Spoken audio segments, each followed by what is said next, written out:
कबीर साहब को कह रहे हैं श्री कृष्ण जी के आप चारों युग में आते हो और जब भी आते हो आप अपनी वाणी निवचनानी अर्थात लोकोक्तियों के माध्यम से और शब्दावलियों के माध्यम से अपने सत्य ज्ञान को बता कर जाते हो। कबीर साहब जब भी आते हैं चारों युगों में आते हैं और अपनी यही सत्य ज्ञान साधारण भाषा में लोकोक्तियों के माध्यम से अपना अलग से बिल्कुल श्रेष्ठ वर्णन करके जाते हैं। लेकिन विद्वान पुरुष संस्कृत भाषा को महत्व देते हुए इस दूसरी भाषा जो साधारण भाषा होती है उसको रिजेक्ट कर देते हैं। कहते हैं तो गवारों की भाषा है, इसमें क्या लिखा है, कुछ नहीं है, ये तो वैसे तुक्के मार रखे हैं। वो तो अनपढ़ था, उसको क्या ज्ञान हो सकता है, शिक्षित को ही ज्ञान हो सके, ऐसा कहते हैं। तो श्री कृष्ण जी कहते हैं कि आप चारों युगों में आते हो और अपनी मधुर वाणी को लोकोक्तियों के माध्यम से और शब्दावलियों के माध्यम से अपने सत्य ज्ञान को फिर सब कहकर जाते हो।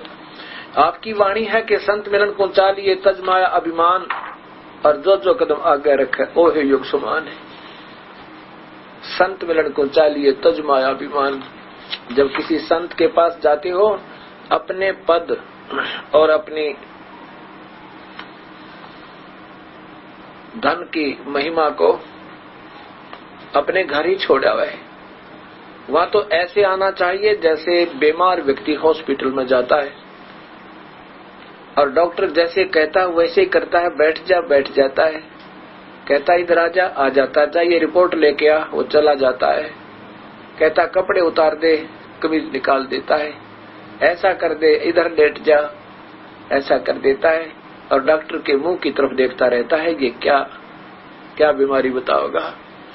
ऐसे जब हम संत से मिलने जावें, क्योंकि हम युगों युगों के रोगी हैं, जन्म मरण का रोग और ये कर्मों का हमारे ऊपर ये बुखार बना हुआ है, उसको ये संत रूपी वैद्य काट देते हैं। उनके पास जावा तो ऐसे जावे संत मिलन को चालिए तजमाया अभिमान और जो जो कदम आगे रखे ओ है एक समान। श्री कृष्ण जी ने कहा कि भगवान आप ही की वाणी है, हे प्रभु, हे परमेश्वर, आप ही की वाणी है कि एक कदम भी अगर संत को एक विनम्र भाव से श्रद्धा के साथ रखा जाता है मिलने के लिए, एक कदम का एक अश्वमेध यज्ञ के तुल्य पुण्य होता है। हे मालिक, मैं भी द्वारकाधीश और ये इंद्रप्रस्थ के राजा, आज ये पांचों के पांचों बिल्कुल सीधे हुए हैं, इनके मन में कोई अभिमान नहीं है। आज ये भीम भी सीधा है और 1 किलोमीटर हम नंगे पैर आए हैं दाता। अपने 100 जो है सुमेघ यज्ञ का पुण्य आप रख लीजिए और बाकी का दास हमारे इन दासों की झोली में डाल दीजिए, क्योंकि भगवान श्री कृष्ण सतोगुणी है और जो जिसमें कुछ ईश्वरीय अंश होता है वो अभिमान नहीं चाहते, अभिमान से दूर रहते हैं। ये देखिएगा सामवेद,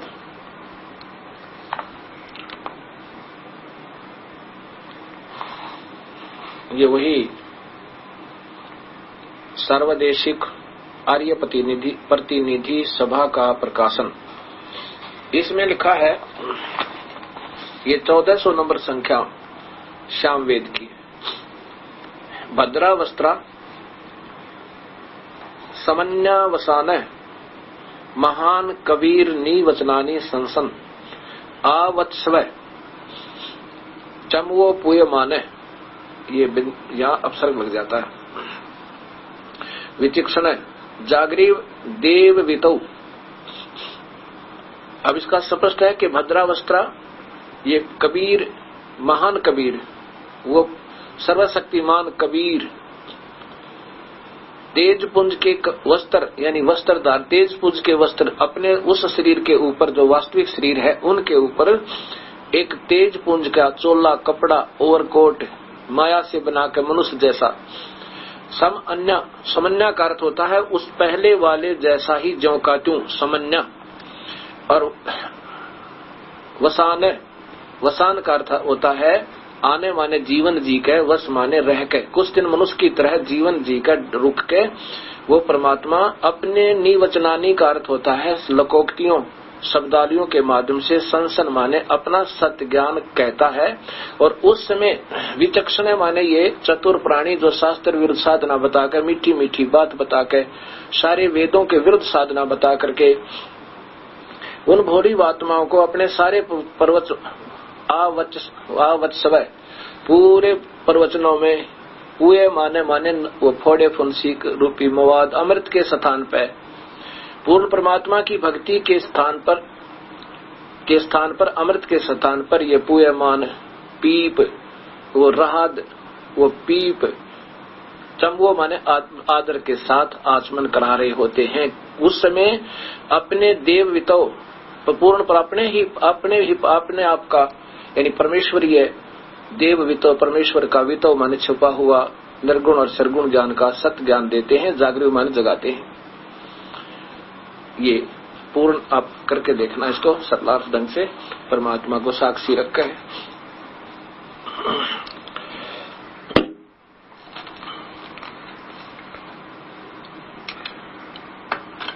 इसका ये दास एक पुस्तक तैयार कर रहा है, इसमें ये 1400 नंबर संख्या आपको बिल्कुल संधि छेद साथ मिलेंगे जैसे गहरी नजर गीता में है। ये है संख्या नंबर 1400,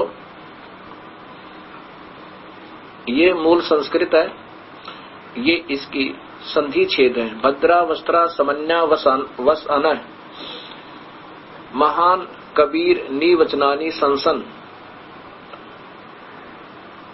आवत्स्वय चमवो पूय माने विचक्षण होते हैं चतुर व्यक्ति जो दिखेंगे विद्वान और विद्वता उनके पास नहीं। जागृव देव वितौ परमात्मा के सच्चे ज्ञान को जगाते हैं।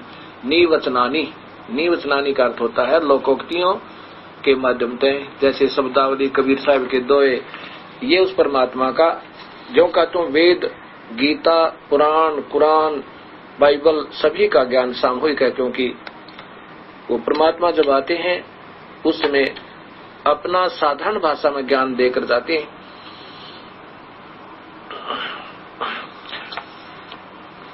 तब इस बात से प्रसन्न होकर श्री कृष्ण जी ने कहा था कि हे भगवान आप 100 यज्ञ का पुण्य रख लीजिए, बाकी हमारी वाप दे दियो, हमारा भी उद्धार हो जाए। उस समय इस बात से बड़े प्रसन्न होकर सुदर्शन जी कहने लगे ठीक है द्वारकाधीश आप चलिए।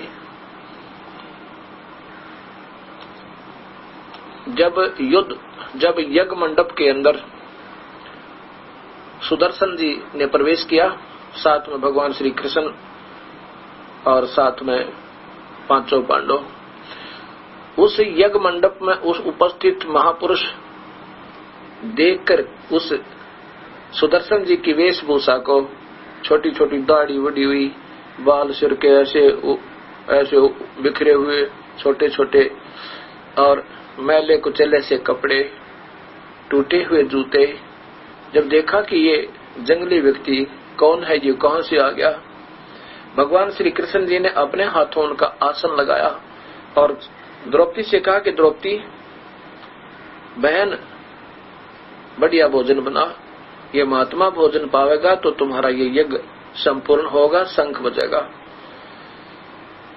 द्रौपदी जी ने बहुत प्यार से नाना प्रकार के व्यंजनों का, नाना प्रकार की कचौड़ी पकौड़ी खीर हलवे सब नरे नरे बना के और नाना कटोरियों में एक थाली में रखकर महात्मा जी के सामने परोस दिए। द्रौपदी ने सोचा था कि महात्मा जी ने कभी कहीं घास फूस खाया है, जंगल में साग पत्थर खाए हैं पत्थर, और इतना सुंदर भोजन पाकर उंगली चाटता रह जाएगा, इतना स्वादिष्ट लगेगा और ना जाने कहां कहां जाकर के मेरी प्रशंसा करेगा। ये स्वाभाविक होता है उस बहन का जो खाना बनाती है। कोई अतिथि आ जाए अतिथि के लिए वो अपने पहले से जो प्रतिदिन बन रहा है भोजन उससे ज्यादा अच्छा बनाती है कि कहीं ये बाहर जाकर ये ना कहते कि उस घर में ऐसी बहन थी उसने खाना भी नहीं बनाना आता। ये स्वाभाविक होता है और होना भी चाहिए। द्रौपदी जी ने ऐसे भाव से भोजन बनाकर सुदर्शन जी के सामने परोस दिया और प्रार्थना की कि हे परवरदिगार, हे संत जी भोजन पाओ। अब सुदर्शन जी ने क्या किया, उन सारे के सारे भोजन को और एक इकट्ठा कर दिया, कटोरी खाली कर दी, एक थाली में सारे मिला दिया। अब द्रौपदी ने सोचा था कि ये खाएगा नाना प्रकार के स्वादिष्ट भोजन को और ना जाने कितना प्यार से खुश होगा और सोचेगा मेरी महिमा गाओगा। और इसके विपरीत जब देखा कि उसने सारा ही काम बिगाड़ दिया, तब अपने मन में सोचा कि इस शूद्र ने खाना नहीं खाना आता तो काहे का शंख बजाओगा, काहे का यज्ञ सब पूर्ण करेगा। बड़ी मन में बहुत ज्यादा विकार पैदा कर दिए। अब सुदर्शन जी ने ऐसे भोजन पाया, 5 बार में उस जितना भोजन थाली में डाला था 5 ग्रास में वो सारा खा लिया। और 5 ही बार शंख ने आवाज की। युधिष्ठिर बड़ा प्रसन्न हुआ, कहता भगवान हे श्री कृष्ण जी, आपकी कृपा से हमारा यज्ञ पूर्ण हुआ। श्री कृष्ण जी ने कहा कि अभी यज्ञ पूर्ण नहीं हुआ। युधिष्ठिर बड़ा मायूस हुआ, कहने लगा भगवान अब कौन है जिससे शंख बजेगा। श्री कृष्ण जी ने कहा कि अब कोई नहीं भाई, ये तो last and first and final है। अब कोई नहीं रहा इस पृथ्वी पे, 21 ब्रह्मांड में, इस 3 लोक में इसके समान इस पृथ्वी पर इस 3 लोक में कोई भी शक्तिशाली शक्ति नहीं है, शक्तिशाली संत नहीं है। कृष्ण जी ने कहा कि भाई अपने घर में कोई कमी है उसको ढूंढते हैं। द्रौपदी को बुलाया, द्रौपदी से कहा कि बहन सच बताना, आपके मन में कोई खोट आया है जिससे ये यज्ञ पूर्ण नहीं हुई। इस वाल्मीकि, ये तूने क्या वाल्मीकि दिखा है द्रौपदी, ये आपने क्या वाल्मीकि यानी एक चूड़ा दिखाई दे, भंगी दिखाई देता है। इसके एक रोमकूप, एक बाल के समान भी 3 लोक नहीं है, इतनी परम शक्ति युक्त है। और द्रौपदी ने कमाल कर दिया, क्या बात, क्या आया तेरे मन में खोट, बता दे। द्रौपदी ने अपनी सत्य कहानी बता दी। भगवान मैंने बड़े प्यार से 2 घंटे तो आंखें फुड़वाई, धुएं में चूल्हा आग जलाई और सोचा था कि इतने बढ़िया भोजन बनाऊं ये महात्मा उंगली चाटता रह जावे। और जब इसने मेरी उस धारणा के विपरीत इन सबको इकट्ठा कर लिया तो मेरे मन में खोट आया और मैंने मन ही मन में कहा कि शूद्र जिसने खाना भी नहीं खाना आता, ये काहे का शंख बजाओगा, ये काहे का सिद्ध है। कृष्ण जी ने कहा द्रौपदी तूने कमाल कर दिया, संतों के प्रति इतना भी जब खोट आ जाता पाप का भागी होता है। ये संत है वास्तव में, ये वो संत है जिसको संत कह सकते हैं, जिसको सभी संत संत कहते हैं, लेकिन ये है वो संत जिसको संत कहा जा सकता है। संत और प्रभु में फिर कमी नहीं होती। अब मेरे जैसे तो नाम तो लिख लेते हैं हम संत, पर संत वाले गुण तो बहुत दूर बात है। ये है वो संत जो अनादरणीय नहीं है, ये है वो संत जिनको शीश भी दे दे तो कम थोड़ा ही है। अब कबीर साहब कहते हैं कि खरना होवे के हरि कबहू सिंह की खाल उड़ाए। मेरे जैसे तो दिखावटी संत है, जैसे गधे के ऊपर अगर शेर की सिंह की खाल डाल दे वो दिखता शेर है, लेकिन गुण शेर के वाले नहीं है, सिंह वाले नहीं है।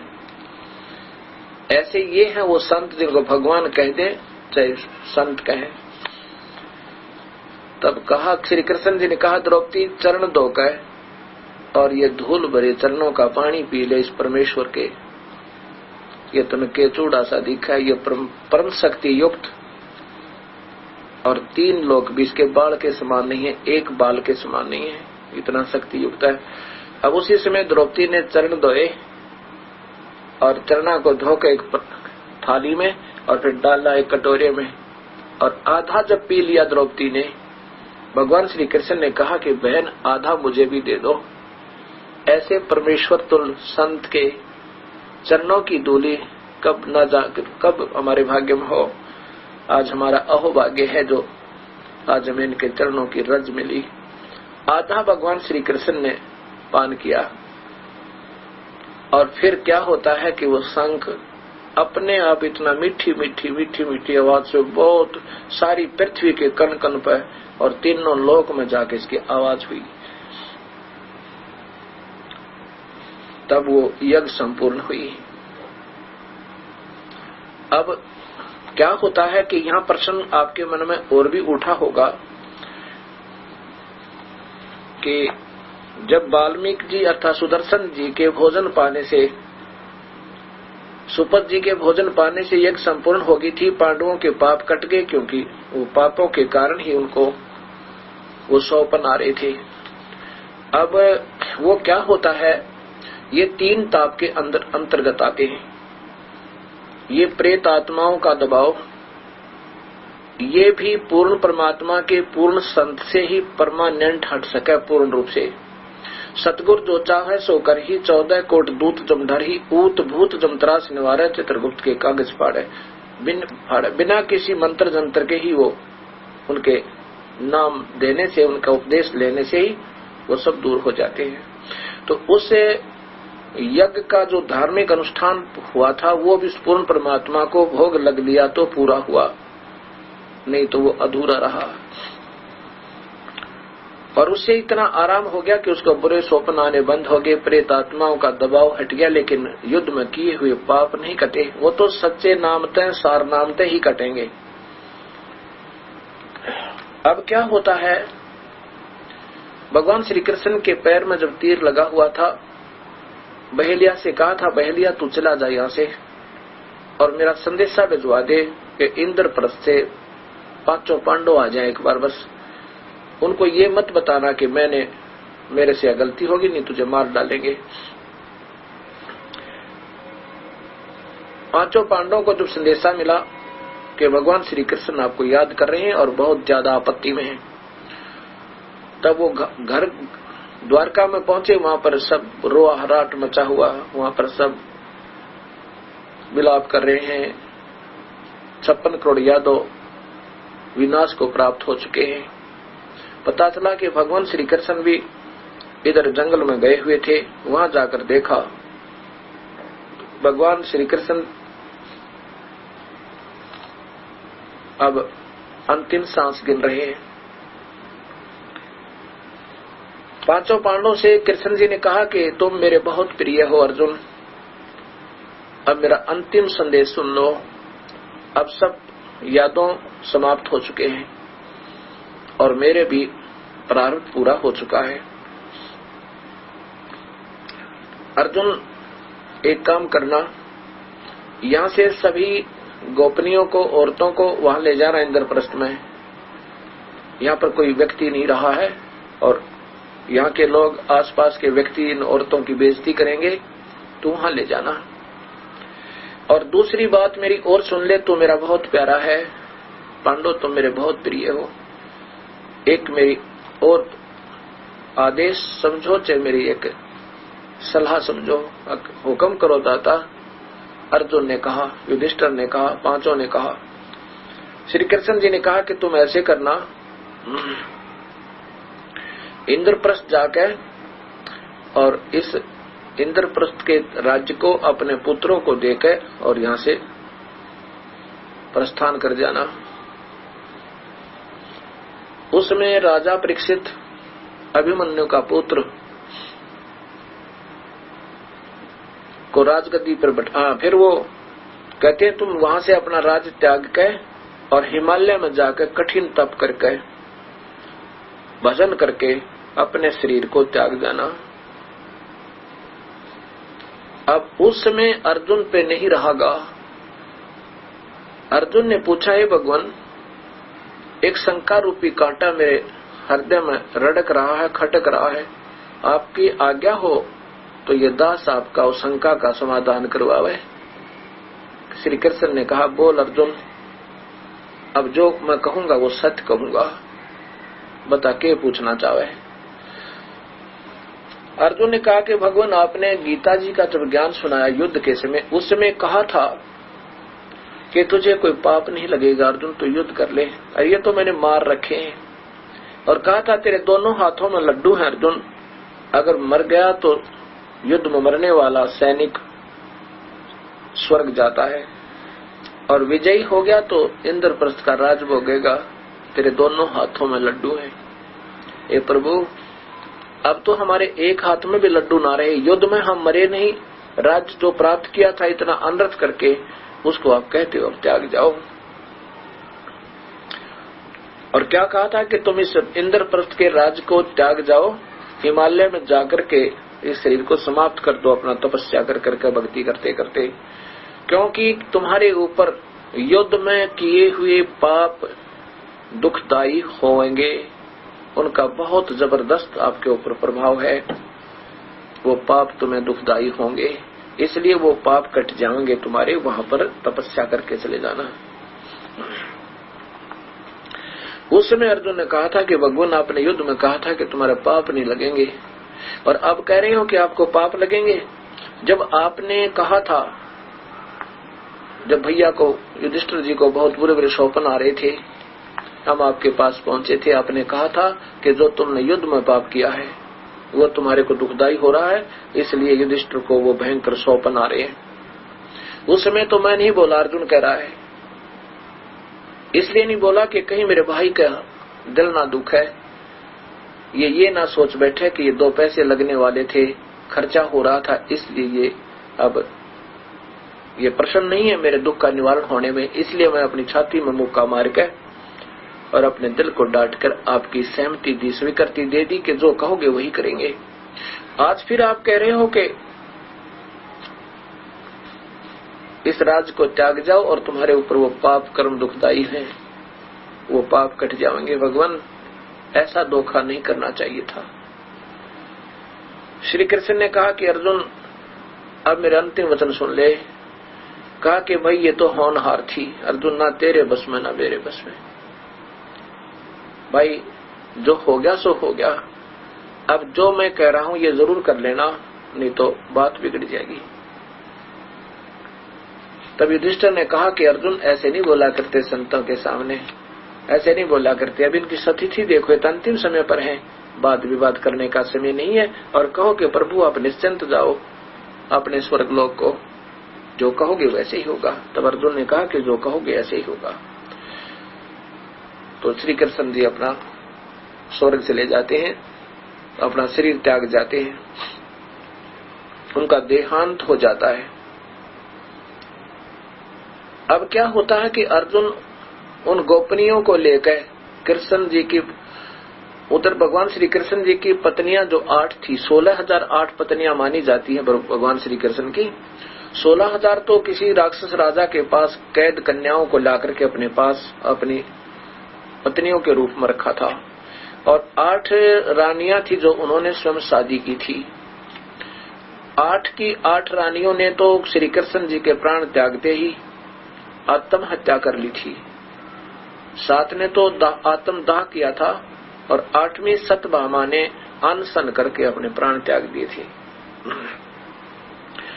ऐसे भगवान श्री कृष्ण के कुल का विनाश हुआ था उन्हीं के सामने। अब अर्जुन उन 16,000 उन गोपनियों को लेकर के आ रहा था, और वो चारों पांडव पहले आ गए थे। अर्जुन अकेला आ रहा था, साथ में उसका गांडीव धनुष भी, जिसके द्वारा महाभारत के समय ना जाने कितने सैनिकों को वीर गति को प्राप्त करा दिया था। उनके सामने को टिकने वाला नहीं था। वही गांडीव धनुष उनके साथ था। रास्ते में भीलों ने उन गोपनियों के गहने तोड़ लिए, गोपनियों को, कुछ लड़कियों को भी साथ ले गए, और अर्जुन को पीटा। उस समय अर्जुन से वो गांडीव धनुष नहीं चला, उसके हाथ से वो धनुष नहीं उठा। उस समय अर्जुन ने कहा था कि कृष्ण ने हमारे साथ धोखा ही धोखा किया, बहुत छल कपट किया हमारे साथ। जब युद्ध करवाना था उस समय तो मुझे शक्ति दे दी और मैंने अनर्थ कर दिया, और अब मेरे से ये वही तीर है, अब मेरे से चल नहीं रहा। यहाँ कबीर साहब कहते हैं, गरीबदास जी बताना चाहते हैं कि भगवान श्री कृष्ण ने छल नहीं किया, वो तो एक नेक आत्मा, शतोगुण भगवान, किसी को दुख देकर प्रसन्न नहीं थे। लेकिन इस काल ने इन सबको रिमोट से नचा रखा है। ये तो वो काल खेल खेल रहा है, जब चाहे जिसको शक्ति दे देता है, जब चाहे उसको छीन लेता है, और मीडिया माध्यम अपने ही पुत्रों को रजगुण ब्रह्मा, सतगुण विष्णु, तमगुण शिव जी, या उन्हीं के अंश अवतारों को यहाँ पर भेज देता है। कोई और शक्ति जैसे कोई विष्णु लोक में है अच्छी पुण्यात्माएं, उनको यहाँ भेज देता है, अवतार बना देता है, और फिर उनसे यहाँ दुरुपयोग करवाता है। जैसे अब 10वां जो अवतार आएगा इसी काल का, वो नीकलंक नाम से शंभल नगरी में विष्णुदत्त शर्मा के घर पर जन्म होगा। वो कौन आत्मा होगी? वो राजा हरिश्चंद्र होंगे, जो सतयुग के अंदर अपने बच्चों को भी बेच दिया था परमात्मा के नाम पर, अडिग रहे थे, और फिर इतना पुण्य हो गया था उनका कि सह स्वर्ग गए थे, सह शरीर मतलब शरीर छोड़ करके और वहां स्वर्ग गए थे। अब सतयुग त्रेता, सतयुग में गए, त्रेता और द्वापर में इतने पुण्य हो गए कि वो स्वर्ग में है, और कलयुग के अंत में उनको 10वां अवतार बनाकर उस आत्मा को नीकलंक नाम रखकर युग काल भेजेगा। और उस समय ये सब यहाँ के व्यक्तियों को, क्योंकि कलयुग के अंत में ये सभी पाप आत्मा मनुष्य हो जाएंगे, भक्ति शास्त्र विहीन साधना करते करते, शास्त्र विरुद्ध साधना करते करते इनके इतने सत्र गिर जाएंगे भक्ति के कि कोई सत भक्ति पर नहीं रहेगा, राक्षस बन जाएंगे और छोटा छोटा शरीर रह जाएगा लास्ट के अंदर। कलयुग के अंत में कबीर साहब तथा उन्हीं की प्यारी आत्मा गरीबदास जी ने बताया है कि कलयुग के अंत में 4.5 फुट जमीन ऊपर से लेकर नीचे तक, 4.5 फुट नीचे तक उपजाऊ तत्व नहीं रहेगा जमीन में, पीपल को पत्ते नहीं रहेंगे, वृक्ष फलदार वृक्ष नहीं रहेंगे, कोई भी मकान बनाकर नहीं रहा करेगा, क्योंकि इतने भूकंप आया करेंगे, प्रदूषण इतना बढ़ जाएगा कि शरीर भी घटता घटता और ज्यादा से ज्यादा 1.5 फुट का रह जाएगा। 20 साल की उम्र होगी कुल मिलाकर, और जिसमें से 5 खंड होगी, 15 वर्ष में सभी मर लिया करेंगे, एक आधा जीवित रहा करेगा 20 वर्ष तक, तो उसको बहुत दीर्घायु माना जाया करेगा। उसमें 5 वर्ष की लड़की के बच्चे होने प्रारंभ हो जाएंगे और सब छोटे छोटे कद हो जाएगा और बिल खोद कर रहा करेंगे, मकान नहीं बना सकते, इतने भूकंप आया करेंगे, बहुत बुरी तरह पृथ्वी हिला करेगी, प्रदूषण के कारण इनका बैलेंस बिगड़ जाएगा। उसमें ये एक इंसान इतना कृतघ्नी बन जाएगा, आदमी न आदमी खाने लग जाएगा, जैसे अब मांस के ऊपर भेड़ियों की तरह लग गए हम सभी मनुष्य। पशुओं को भी मना कर रखा भगवान ने मांस खाना। पवित्र बाइबल आपने देखा होगा, और मनुष्यों को तो बिल्कुल आदेश ही नहीं है, किसी को भी आदेश ही नहीं है। और अब मनुष्य कितने श्रद्धा के साथ मांस भक्षण कर रहे हैं। अब कोई मुसलमान धर्म में ये कह देवे कि मुसलमान जब प्रारंभ धर्म हुआ था, हजरत मोहम्मद जैसे प्यारी आत्माओं ने, पुण्य आत्माओं ने ये प्रारंभ किया था, वो मांस नहीं खाते थे, आज कोई नहीं मान सकता, कहते झूठ बोल रहा है, हम तो शुरू से ही खाते आ रहे हैं। नहीं, सिख धर्म में मांस को छुआ भी नहीं करते थे, शराब का तो टच भी नहीं करते थे, और तंबाकू तो बिल्कुल अब भी प्रयोग नहीं करते हैं। और अब आगे 100 वर्ष के बाद अगर कोई ये कहेगा ना कि सिख धर्म में कोई मांस नहीं खाता था, शराब नहीं पीते थे, उसको झूठा कहा करेंगे, झूठ बोलता है। ऐसे ही सतयुग में शेर मांस नहीं खाते थे, अब कोई कहे कि शेर मांस नहीं खाते थे तो कोई नहीं मानेगा, क्योंकि हमारी बुद्धि अभी वर्तमान को ही ज्यादा महत्व देती है, स्वीकृति देती है। उस समय ये कृतज्ञ प्राणी हो जाएंगे, इंसान का व्यवहार बिगड़ जाएगा, कोई बहन बेटियों की इज्जत सुरक्षित नहीं रहेगी। उस समय भक्तिहीन प्राणियों का विनाश करने के लिए 10वां अवतार युग काल भेजेगा राजा हरिश्चंद्र जैसी पुण्यात्मा ने, और फिर वो सबको काट काट के, जैसे परशुराम ने क्षत्रियों को मारा था, ऐसे सबको खत्म कर देगा, केवल भक्ति वाले व्यक्तियों को छोड़ेगा। उस समय जिसमें भक्ति अंश बचा हुआ होगा उनको बख्शा जाएगा। फिर इसमें एकदम बहुत बारिश होगी, सारी पृथ्वी पर बहुत क्षेत्र, एकाधा क्षेत्र बचेगा जो ऊंचे स्थल पर होगा, सैकड़ों फुट पानी हो जाएगा, और फिर जो अंदर जो विषाक्त, पृथ्वी का विषाक्त अंश उस पानी में बाहर आएगा।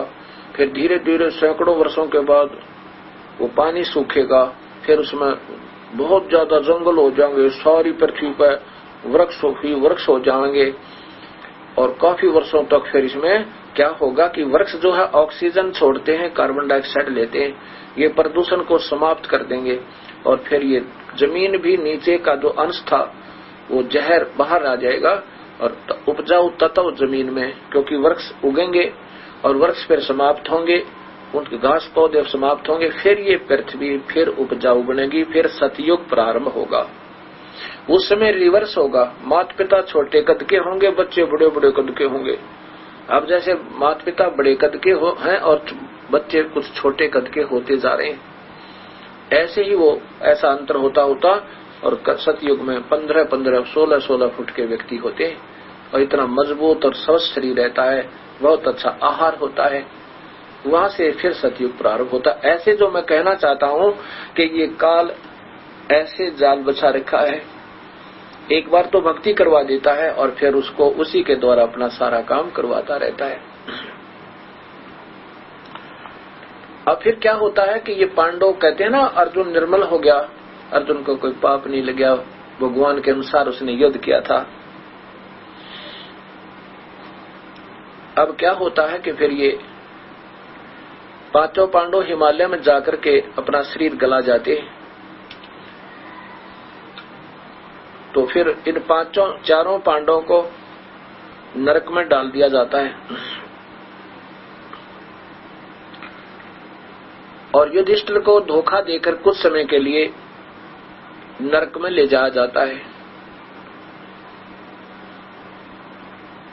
और वहां पर ये पांचों पांडव, कुंती और द्रौपदी की आत्माएं उस नरक के अंदर चिल्ला रही हैं, भैया हमें बचा लो, बेटा हम तो मर गए, भैया हमने तो युद्ध में पाप किए थे उनका दुख भोग रहे हैं, हमें बचा लो।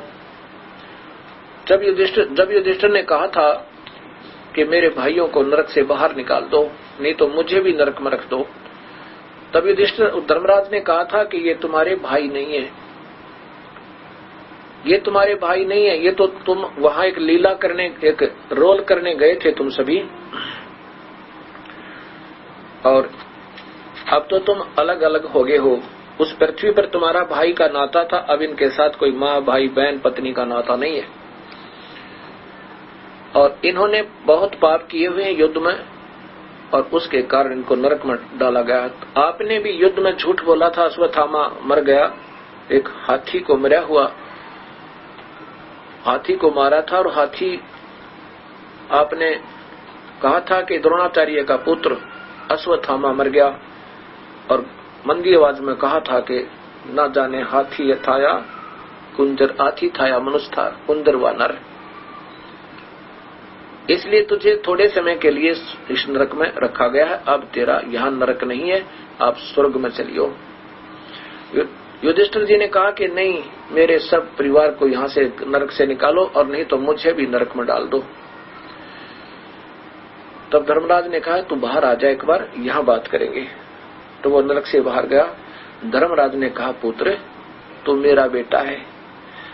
ये जो युधिष्ठिर था ये वहां के वो धर्मराय का जो एक लोक आपने देखा चित्र में, उसका पुत्र है। और यहाँ पर तो एक फिल्म बनाने आए थे ये।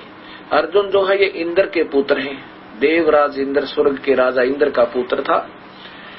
और भीम पवन देवता का पुत्र था, पवन का। और नकुल और सहदेव अश्वनी के पुत्र थे, अश्वनी कुमार थे। तब धर्मराज ने कहा, बेटा तू मेरा बेटा है, तुम तो वहां एक फिल्म बनाने गए थे, फिल्म में एक रोल करने गए थे, एक पार्ट अदा करने गए थे, अब तुम भाई बहन नहीं हो। अब देखो भक्तात्माओं काल का जाल, एक करोड़पति का बेटा और फिल्म के अंदर एक रिक्शा चला रहा है, उसका रोल कर रहा है, और हमने बहुत गरीब दिखाई देता है। और जब उसकी वह फिल्म पूरी हो जाती है, 2 घंटे 4 घंटे प्रतिदिन जो वो रोल कर रहा है, फिल्म पूरी होने के बाद फिर जाके अपने पिता की वो 10 लाख की गाड़ी में चलता है, वो रिक्शा पुलर नहीं था। और फिर हमन देव का, वाह क्या बात कही, हाँ फलाने हीरो ने कमाल कर दिया, कैसा रोल किया। अब ऐसे उनके उस बनी हुई फिल्म को देख देख कर लेना एक न देने दो प्रश्न रहते हैं। ऐसे ही एक फिल्म बना के महाभारत, अब उस फिल्म को देख देख कर हम गुण गाते हैं, भीम ने ऐसा कर दिया, दुर्योधन ने ऐसा कर दिया है, और अर्जुन ने ऐसा कर दिया, युधिष्ठिर का ऐसा रोल था, उन्हें ऐसा कर दिया। अब देखें जाओ उस फिल्म में क्या रखा है, वो मूल वस्तु थी वो निकल के आता है। तब धर्मराज ने कहा, बेटा तेरे पुण्य क्षीण हो जाएंगे, और वो अपने कर्म भोग रहे हैं, उन्होंने जितने पाप किए उनको भोग मिलेगा ही मिलेगा। यहाँ का ये अटल संविधान है, जिसने जैसा कर्म किया वो भोगना ही पड़ेगा।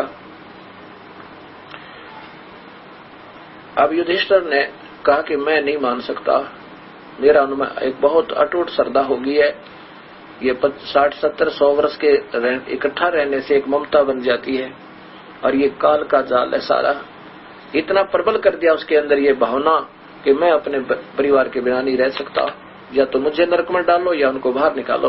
तब धर्मराज ने कहा कि तूने अपने पुनों को संकल्प करना पड़ेगा, तब ये बाहर आएंगे, अन्यथा नहीं आ सकते। तब कहने लगा युधिष्ठिर कहने लगा कि मैं संकल्प करने को तैयार हूं। ऐसा ही कियागा, युधिष्ठिर ने अपने पुण्य संकल्प कर दिए उन सभी के निमित्त, फिर वो सारे नरक से बाहर आए। जब तक युधिष्ठिर के द्वारा संकल्प किए हुए पुण्यों का धन उनके पास है, तब लोग वो स्वर्ग में मौज करेंगे, और फिर वो नरक में ठोके जाएंगे उन पाप कर्मों के लिए। कभी भी ये कर्म यहाँ पर भोगे ही सरेगा, इनको कट नहीं सकता, जैसे कर्म करेगा वैसा ही फल मिलेगा। अब यहाँ कई भक्त प्रश्न करते हैं, कहते हैं वो तो वैसे कहते हैं लीला की थी, वो जो आत्माएं रो रही थी, बताते हैं महाभारत में लिखा है कि वो तो आत्माएं वैसे एक लीला की थी, और वो उनकी आत्मा स्वर्ग नहीं, अर्जुन आदि की आत्मा नहीं थी। जब युधिष्ठिर को नरक में ले जाया गया था, वो कह रहे थे मैं अर्जुन की आत्मा बोल रहा हूँ, मैं भीम की आत्मा रो रहा हूँ, हमें बहुत कष्ट हो रहा है, बचा लो बचा लो। एक बात बताओ, जब युधिष्ठिर को तो जरा सी झूठ बोलने का दंड भी नरक में भोगना पड़ा, तो अर्जुन जिसने कूद कूद कर, भीम ने जिसने ना जाने कितने अनर्थ किया था, वो कैसे बच सकते हैं।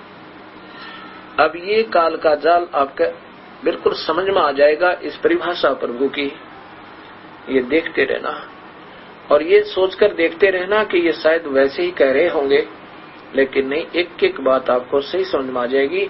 फिर आप याद करोगे इस पवित्र आस्था चैनल को कि इन्होंने कैसे कमाल किया, कितनी हिम्मत की इन्होंने इस सच्चाई को, कड़वी सत्य को समाज के में प्रवेश करने की, और सारा संसार याद रखेगा, वो दिन आएगा। अब जो दास आपको कहना चाहता है कि ये 3 लोक के भगवान हैं, ब्रह्मा विष्णु महेश, इनमें भी शक्तियां हैं। एक विभागीय मंत्री में कोई कहे ये कुछ भी नहीं कर सकता, और वो भी एक प्रांत का, तो वो बताने वाला मूर्ख है कि ये कुछ नहीं कर सकते, ब्रह्मा विष्णु महेश कुछ नहीं है, नहीं ऐसा नहीं। और जो ये कहे कि ब्रह्मा विष्णु महेश अजर और अमर है, ये सर्वशक्तिमान है, सब ब्रह्मांडों के ये मालिक है, वो भी अनजान समझना, वो सियाना नहीं, वो विद्वान नहीं, अज्ञानी समझो। एक विभागीय मंत्री को प्रधानमंत्री, मुख्यमंत्री, राष्ट्रपति बतावे, एक ब्रह्म को ही परब्रह्म, पूर्ण ब्रह्म बतावे, उसमें कितना ज्ञान होगा ये सोच लेना। और आज तक समाज को ये नहीं बताया गया शास्त्रों में विद्वान सच्चाई को कि परमात्मा सह शरीर है और वो कबीर है, वेदों में लिखा है। और देवी भागवत महापुराण, शिव महापुराण प्रत्यक्ष प्रमाण है कि ये ब्रह्मा विष्णु महेश उस काल के पुत्र हैं। ब्रह्मा विष्णु महेश के माता पिता ये काल ब्रह्म और यह प्रकृति दुर्गा है। नहीं बता पाया आज तक, ये किसी ने भी जिक्र नहीं किया हमारे को। ये दास भी लगभग 37 वर्ष का हो गया था जब तक ब्रह्मा विष्णु महेश की पूजाएं करते थे। हनुमान जी की पूजा करता था, बाबा श्याम जी की पूजा करता था। अब पता चला कि वो तो एक वैसे भगत की भगत पूजा करे। बता कोई बात हुई? आदर कर सकते हैं, सत आदरणीय है लेकिन पूजनीय नहीं। अब जैसे हमने पौधे को की जड़ को पूजना पड़ेगा और फिर अपने आप श्रद्धा टहनियों में होती है, उन्हीं को जब फल लगेंगे। ऐसे ही हम भक्ति मार्ग पर जब लगते हैं, हमने किसी से द्वेष नहीं होना चाहिए। हम किसी को छोटा समझकर उसे के प्रति नफरत पैदा करें तो हम भक्त नहीं है। कबीर साहब कहते हैं, तिनका कबू ना नींद ये जो पाया तला हो, और कभी उड़ आंखा पड़े भाई फिर पीड़ गनेरी हो। सबका सत्कार करे, सभी प्राणियों को कीड़ी से लेकर हाथी तक उनको प्यार देवे, श्रद्धा रखे। भूत प्रेत पितर देवता ये हमारे दुश्मन नहीं, लेकिन ये पूजनीय नहीं है। किसी का भी अनादर या असत्कार नहीं करना चाहिए, लेकिन पूजा नहीं करनी चाहिए। अब हम पत्तियों की तरफ से, टहनियों की तरफ से पौधे को लगा दें गमले में तो नादानी होगी, समझदारी नहीं। ऐसे ही हमारे को उल्टा पौधा भिजवा रखा है और जिसके कारण हम भक्तिहीन होते जा रहे हैं। अब ये भक्ति रूपी पौधे को उल्टा भिजवा रखा था हमारे तय। ये देखिएगा, गीता जी के अध्याय नंबर 15 के श्लोक नंबर 1 और 2 में प्रत्यक्ष प्रमाण है कि उल्टा लटका हुआ संसार रूपी वृक्ष है अर्जुन। इसको इसके नीचे को ये तीनों गुणों रूपी शाखाएं, रजगुण ब्रह्मा, सतगुण विष्णु, तमगुण शिव जी, और ऊपर को मूल है वो पूर्ण ब्रह्म कबीर परमेश्वर है। कबीर साहब कहते हैं, अक्सर पुरुष एक पेड़ है, निरंजन वाकी डार, तीनों देवा शाखा है ये पात रूप संसार। ये कबीर परमात्मा पूर्ण ब्रह्म ये तो जड़ है, ये इसका तना है, और ये क्षर पुरुष ये ब्रह्म है, ये ब्रह्म, और ये परब्रह्म ये तना पर ब्रह्म है। और इस ब्रह्म की फिर 3 शाखाएं हैं, तीनों पुत्र, ये ब्रह्मा, ये विष्णु, ये शिव, ये विष्णु, ये शिव।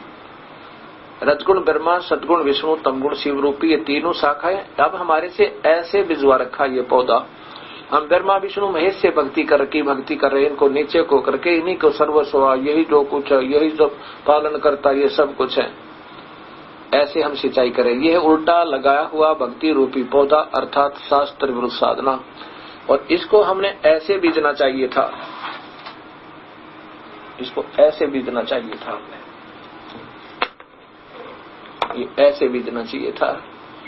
यानी कबीर परमात्मा की पूजा से सब टहनी हमें लाभ देंगी। सीधा बीजा हुआ भक्ति रूपी पौधा अर्थात शास्त्र अनुकूल साधना, ये कबीर परमेश्वर पूर्ण ब्रह्म जड़ हैं, इनकी पूजा करें। सभी शास्त्रों में लिखा कि पूर्ण परमात्मा को भोग लगा के उसको इष्ट रूप मान कर भक्ति प्रारंभ करें तो फिर ये अपने आप इनमें लाभ होगा। ये परब्रह्म अक्षर पुरुष, ये डार है, ये ब्रह्म, ये ब्रह्मा विष्णु महेश टहनी है। फिर बताओ इनका फल लगेंगे, ये बहुत प्यारी लगे हमने। अश्रद्धा, इनमें अश्रद्धा हो ही नहीं सकती। समझदार व्यक्ति को तो हो नहीं, अनजान से कोई बहकाता रहे कि ये तो ब्रह्मा विष्णु महेश की पूजा नहीं बताते, हम तो इनको प्यार, बताइए अपने आप स्वसिद्ध है। फिर ये लगाया किस लिए था पौधा? इसमें जब पूजा करें तो यहाँ फल लगे, इनको काट दे उसके समूह रखनी, अर्थात इनको सत्कार प्यार ना दे। इनको गरीबदास जी कहते तीनों देवा जल में बसे, ब्रह्मा विष्णु महेश, और उनकी भी कर बंदना प्रसन्न सतगुरु उपदेश। इनकी भी यानी नमस्कार करें इनको, ऐसी बात नहीं है। और सुन सतगुरु उपदेश, यानी पूर्ण गुरु से उपदेश लेकर उसको पूछा कैसे भक्ति करनी। जैसे गीता जी के चौथे अध्याय के 34वें श्लोक में लिखा है कि उन संतों ने ढूंढ ले जो विधिवत साधना बताने वाले हों, और उससे तेरी बात बनेगी। अब आपको ये सब स्पष्ट हो जाएगा कि ये दास जो कहना चाह रहा है, क्योंकि अभी तक हमारे को सत्य ज्ञान नहीं हो पाया, इसलिए ये दास सत्य कहेगा, आपको असत्य लगेगी। और साथ में फिर गुरुदेव से आपका संपर्क रहेगा, उनकी महिमा कम होती नजर आएगी, वो भी आपको बहका सकते हैं। लेकिन अब ये बहकाने की गुंजाइश नहीं रहेगी। उन महापुरुषों ने स्वीकार करना होगा कि हम अभी तक अधूरी साधना बता रहे थे, और उनको से प्रार्थना है मेरी इस दास से संपर्क करें, आके अपना दास समझ कर आ जाओ और समाज को सतमार्ग दर्शन कर दें। अपनी अपनी महिमा भूल जाएं। हमारी क्या महिमा, हम तो वहां पर उल्टे लटकाए जाओगे अगर साधना गलत बता दी। भगवान के पापी होंगे, दोषी होंगे, गुमराह करने के एक अनमोल मनुष्य जीवन को खोना, अरबों की पूरी पृथ्वी, तीनों लोक और सारे ब्रह्मांड अगर एक प्राणी को दे दे और उसका जीवन व्यर्थ हो जा, इससे ज्यादा हानि है, ये समझना। कबीर साहब कहते हैं, कहता हूँ कई जाते हूँ सुनता है कबीरा, कहता हूँ कई जाते हूँ सुनता है सबको, ये सुमन से भला होवेगा नात भला ना होवे।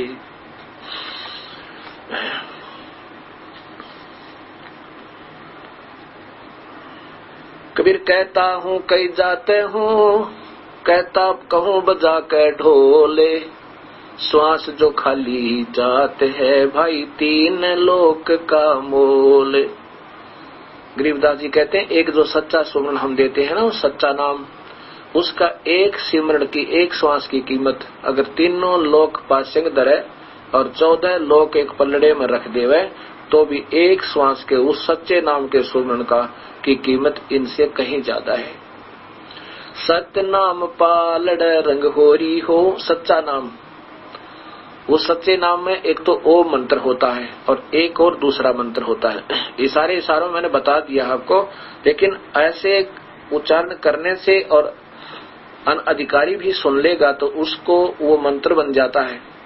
जिस उपदेशी से जिसको उपदेश देने का आदेश होता है, अगर वो दोनों ही नाम एक ही दम बता देवे तो वो मंत्र बन जाता है, और उसका कोई जाप प्रारंभ कर दे तो उसको अनधिकारी होने से लाभ, उसका मंत्र का लाभ प्रारंभ हो जाएगा, पर वो राक्षस बन जाता है।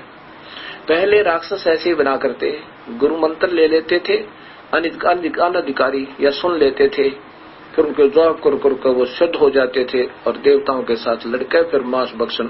अब जैसे अब दास आपको दिखा रहा है, और आप भी निष्पक्ष भाव से सोच लेना अपनी आत्मा पर, परमात्मा ने साक्षी रखा है, अपनी अंतरात्मा से पूछना कि ये जितने भी संत करोड़ों की संख्या में संत भक्तात्माओं को मार्गदर्शन कर रहे हैं, इनमें से 70% 80% शराब, बीड़ी और मांस भी खा रहे हैं। ये जाप जैसा भी उनके पास है, वो जाप वैसे तो शास्त्र विरुद्ध है, वो मंत्र सही नहीं है, फिर भी जो जप, जैसे कोई मंत्र गीता पाठ करता है, गुरु ग्रंथ साहिब का पाठ करता, इनसे पुण्य जरूर मिलेगा उनको, लेकिन वो नहीं मिलेगा, और उनमें राक्षस भाव बन जाएगा, एक दूसरे को मार दें, काट दें, हमारे गुरु हमारे मजहब के बारे में ऐसा कैसे कह दिया। तो वो इस कारण से हो गया क्योंकि हमने मर्यादा में रह करके सच्चे नाम की भक्ति नहीं की। ऐसे ही ये सच्चे नाम का जाप अगर सीधा हम बता दें तो ऐसा हो सकता है, इसलिए इसको थोड़ा सा गुप्त रखा जाता है। वैसे तो मैंने बातों में तकरीबन आपके समझ में आ चुका होगा, और गहरी नजर गीता में हमने उसका प्रत्यक्ष प्रमाण लिखा, लेकिन सार नाम नहीं बताऊंगा, वो तो अधिकारी होने पर ही बताया जाएगा। कबीर साहब ने कहा था कि धर्मदास तो लाख दोहाई, ये सार शब्द कहीं बाहर ना जाए। ये तो अगर अनधिकारी को मिल गया तो वो ज्यादा हानि कर सकता समाज को, क्योंकि उसमें सिद्धियां आ जाएंगी सबता, और फिर ना जाने वो के जुल्म कर बैठे, और गुरु विभिन्न होकर के वो पाप का भागी हो जाएगा, फिर उसको ज्यादा हानि हो जाएगी। तो इसलिए तीसरा जो मंत्र होगा वो जब दिया जाएगा जब आप कति अधिकारी हो जाओगे। और नहीं तो इन दोनों मंत्रों का सच्चे नाम का जो जाप आपको मिल गया, ये तो आपको ना जाने कितना सुख दे देगा। कितनी कीमत है एक मंत्र के, एक श्वास के जाप है तो वो श्वास से ही जाप, पर ओम मंत्र है, एक ओम है, एक और है, उसके साथ फिर एक और लगेगा, वो श्वास के तुरंत बाद सुरत और नृत्य से होता है। ऐसे 3 ही मंत्र है, 3 ही विधि इनकी सिमरण की है। जैसे गीता जी के अंदर लिखा है, ये अध्याय नंबर 17 के श्लोक नंबर 23 में, क्योंकि भक्तात्माओं ने बार बार देखा है, उसमें लिखा है कि पूर्ण परमात्मा के ओम तत्सत, ये देखियो गीता जी,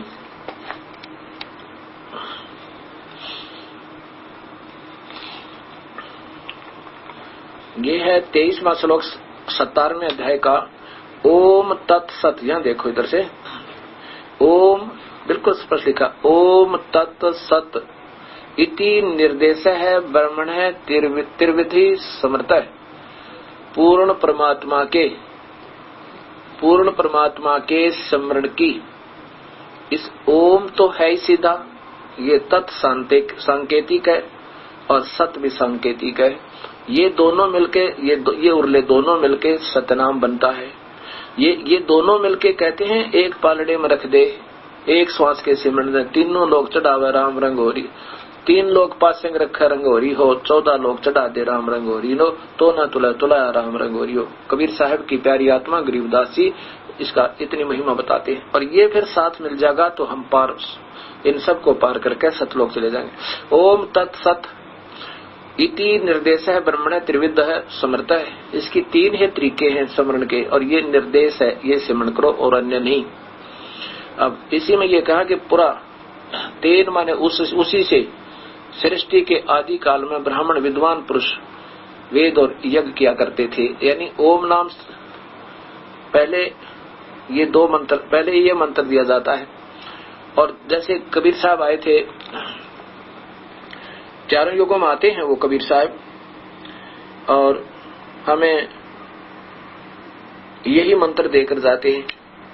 तो यहाँ लिखा है कि सृष्टि के प्रारंभ में भी विद्वान पुरुष समझदार व्यक्ति इन 3 नामों से ही प्रारंभ करते हैं। फिर ये मनमुखी संत ऋषि अपने अपने अटकल बता के झूठे गलत नाम दे दे के इन भोली आत्माओं को फिर नरक में ठोक देते हैं और खुश होते हैं कि हम सतमार्ग दर्शन कर रहे हैं। अब छोटे छोटे बच्चे, उनके पिताजी शरीर छोड़ के, पहले तो पिताजी के पास ही पूर्ण वस्तु नहीं थी, लेकिन वो प्यारी आत्मा पिछले जन्म जन्मांतर की ऋषि आत्माएं थी। उनको जैसे गुरुदेव मिले, उन्होंने जैसा रास्ता बताया, उन्होंने उनको सत्य समझ गए और सारे डोल पीट दिए, सब जगह गुणगान कर दिए। अब उसी की परंपरा फिर आगे बढ़ गई, उनके अनुयायी, उनके शिष्य उन्हीं के द्वारा दिए हुए उस शास्त्र के आधार पर उसको सत्य मानकर लगे रहते हैं। अब हमने फिर दोबारा उस मूल शास्त्र को देखना होगा, वेद और गीता को, कुरानों को, कुरान और बाइबल जी को, पवित्र कुरान को, पवित्र बाइबल को, पवित्र वेद और पवित्र गीता जी को से ही हमने फिर प्रारंभ करना होगा। तब हमारी भक्ति फिर सुचारू होगी। नहीं तो इन अन्य आप अपने सोच से बनाए हुए शास्त्रों से पूर्ण ज्ञान नहीं हो सकता, आंशिक ज्ञान है, और आंशिक से बात पड़े को ना। ये दास यही कहना चाहता है। एक बार सभी संत अपनी अपनी प्रभुता भूल गए।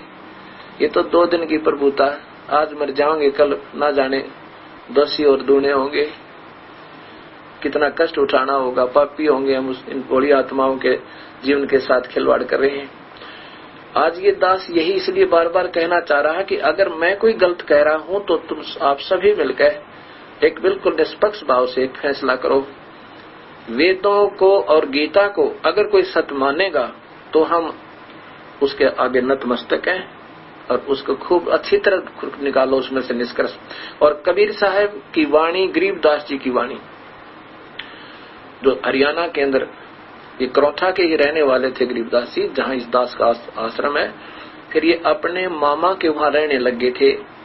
इनके मामा जी नहीं थे, इनके पिताजी वहां घर जमाई बनकर रहा करते थे। यहाँ से ज्यादा 20 किलोमीटर पर छुडानी है। तो वहां उस गरीबदास जी की वाणी और गुरु नानक देव जी की महला पहला की वाणी और दादू जी की वाणी में बहुत अंश है और गुरु ग्रंथ साहिब में गुरु नानक देव की वाणी और कबीर साहब की वाणी। अब कबीर साहब के अनुयायी कबीरपंथी संतों ने भी अपने मनमुखी शास्त्र बनाकर बीजक को अपने हिसाब से खोल खाल कर उसमें ना जाने क्या क्या लिख रखा है। अब इतना समय नहीं कि उनको भी बार बार बताऊं, वैसे परिभाषा प्रभु की मैंने आपको दिखा दिया था। तो एक बार इन सभी शास्त्रों को प्यार से मिलाओ और इस दास को आज वो अनमोल जड़ी मिली हुई है, मुझे एक अपना दास समझ लो और ये उपदेश ढंग से फिर सुचारू कर लो, कुछ नहीं बिगड़ा। अभी भी आपको प्रमाण दिया जाएगा कि 104 वर्ष के रामानंद जी 5 वर्ष के कबीर परमात्मा तक पुनरुपदेश लिया था। कहा था गुरुदेव तो आप ही रहना गुरुदेव। कबीर साहब कहने लगे गुरुदेव तो आप ही रहना मेरे, लेकिन ये साधना दास बतावे ताता ऐसे कर लो। अब फिर जब उपदेश लिया था रामानंद जी ने, उसके बाद कह दिया था किसी कोई भी शिष्य, मेरा जो शिष्य है कबीर साहब से उपदेश ले लो, मेरा उपदेश अधूरा है। ये दास काशी बनारस में स्वयं आंखों देख रहा है, सैकड़ों 200-300 संगत को साथ ले जाकर पंचगंगा घाट पे बनारस के अंदर एक बहुत अच्छा आश्रम बना हुआ रामानंद जी संत का, और वहां पर कबीर साहब और रामानंद जी और अष्टानंद की 3 मूर्तियां लगी हैं। बस उस आश्रम में तीसरी मंजिल में ये दास वहां देख रहा है, हमारे पास फिल्म भी बनी हुई है। वहां केवल कबीर साहब, रामानंद जी और एक अष्टानंद जी महाराज की वहां पर मूर्तियां बनी हुई है, बस और नहीं। अब ऐसा क्यों? कबीर साहब की और रामानंद जी के आश्रम में मूर्ति होना ये प्रत्यक्ष प्रमाण है कि उनका अभेद संबंध हो गया था। रामानंद जी ने कह दिया था कि मैं कोई गुरु नहीं हूं, तुम्हारा अधूरा गुरु हूं भाई, तुम भी कल्याण करवा लो, मैंने तो करवा लिया। स्वामी 104 साल के वेदों के ज्ञाता और वयोवृद्ध महात्मा ने जब सत्य का पता लगा उसी दिन से अपना सत्य मार्ग अपना लिया। और दुनिया की दृष्टि में तो रामानंद जी कबीर साहब के गुरु थे, लेकिन रामानंद जी की हृदय में वो गुरु थे, तो कबीर साहब उनके गुरु थे और उनको बेड़ा पार कर दिया। गरीबदास जी कहते हैं रामानंद से लक्ष्य गुरु और तारे शिष्य के भाव यानी शिष्य बनकर उसको पार कर दिया। और शिष्यों की गिनती नहीं जो पद में रहे समा, यानी वास्तविक पद, वे ऑफ वर्शिप, पद माने पद्धति, भक्ति की विधि में समा रहे, उन चेल शिष्यों की तो गिनती नहीं। तो ऐसे इन सब जो दास बता रहा है इनको एक बार पुनर्विचार कर लेना सभी भक्तात्मा, ये मेरी प्रार्थना है। और दास को अपना दोस्त समझना, दुश्मन नहीं। मैं तो आप जैसे महापुरुषों की जो करोड़ों और लाखों की संख्या में भक्तात्माओं को बता रहे हो मार्ग, मैं तो आपके चरणों के जूते की नीचे की रज हूं, लेकिन मुझे रास्ता दे दिया परमेश्वर ने और मैं चाहता हूं कि मैं सभी को बता दूं। और इसमें हम सब का भला होगा, आने वाले एक उदाहरण बन जाएगा सबके लिए कि कितनी महान आत्मा थी, उन्होंने सत्य को स्वीकार किया। और मनुष्य जीवन का केवल एकमात्र उद्देश्य ही प्रभु पाना और सत्य की खोज है। अब सोच लीजिए कि हम आज फिर बालक नए सिरे हैं, हमने फिर तलाश हो जाओ भगवान की और फिर अपना आश्रमों में रहो और ये सत्य मार्गदर्शन करो, सत्य कथा सुनाओ सबको, बेड़ा पार हो जाएगा। और दास से कोई गलती हो तो क्षमा करना, क्योंकि किसी को कोई जड़ी मिल जाए वो चाहता है कि सबको स्वस्थ कर दूं, क्योंकि मेरे जैसा रोग सभी का दिखाई देता है मुझे। सभी भक्त आत्माओं को तलाश है, संतों को प्रभु की चाह है, और जब उनमें उमंग थी प्रभु को पाने की, सतमार्ग पाने की, उसमें उनमें जैसा भी ज्ञान संग्रह हो गया, अब उसको सत्य मानकर और सत्य समझकर सबको प्रचार करें। उनका दोष नहीं है, वो उसको सत्य मानकर ही कर रहे हैं। जिस दिन असत्य सिद्ध हो जाएगा फिर नहीं किया जा सकता, फिर नहीं होगा, बिल्कुल भी नहीं होगा। जैसे बच्चे खिलौनों की कार लिए चलते हैं, चलो मेरी कार आ गई, हट जाओ मेरी कार आ गई, आप ही धक्का दे रहे हैं, आप उसमें भागकर बैठ जाते हैं। और जब वास्तविक कार मिल जाएगी, जब वो सियाने हो जाएंगे, फिर उस खिलौने वाली कार से वो खेल नहीं सकते। अब ये परिभाषा प्रभु की आपको इतना सियाना कर देगी, जैसे